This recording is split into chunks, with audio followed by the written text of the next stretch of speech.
Vice President JD Vance said today that Iran would allow nuclear inspectors back into that country. The vice president described the very first day of U.S. Iran negotiations in Switzerland as, quote, very, very good.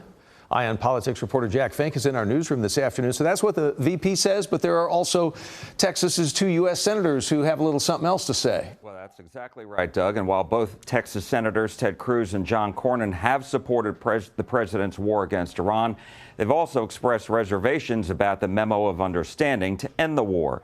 The MOU gives the regime a way to have its economic sanctions lifted, the ability to sell its oil back on the world market, and potentially get hundreds of billions of dollars to rebuild its country. I believe he has delayed the Iranian regime's ability to get a nuclear weapon, which is very, very important. But my hope would have been that he would have finished the job and basically eliminated that threat in the future.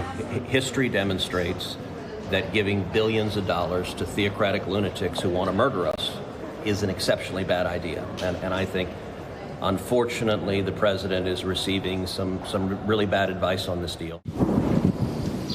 Despite the bombings against Iran, a new CBS News poll finds most people don't believe the U.S. has succeeded in completing one of its objectives, eliminating Iran's ability to make a nuclear weapon. This looks like a lot of unfinished business to the public because almost 7 in 10 say they don't think the U.S. has permanently ended Iran's nuclear program.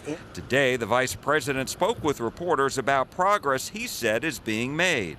We have the Iranians allowing weapons inspectors, nuclear inspectors into their country for the first time in a long time.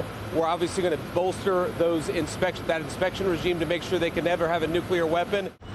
Rising gas prices have fueled the war's unpopularity. A big part of that is, frankly, gas prices. And you'll recall people have been telling us throughout that the increase in gas prices has really hit them financially hard. In fact, the more they say that, the more they say they want the conflict to end. But gas prices are slowly coming down after the MOU announcement. We set up the mechanism to ensure not only the Straits of Hormuz are open, but will stay open. We think about 15 million barrels of oil come out. That's one of the reasons why oil is so low right now. Obviously, that means lower gas prices, and gas prices are going to keep coming down. While Vance touted a lot of progress today, he also said there is still a lot to do.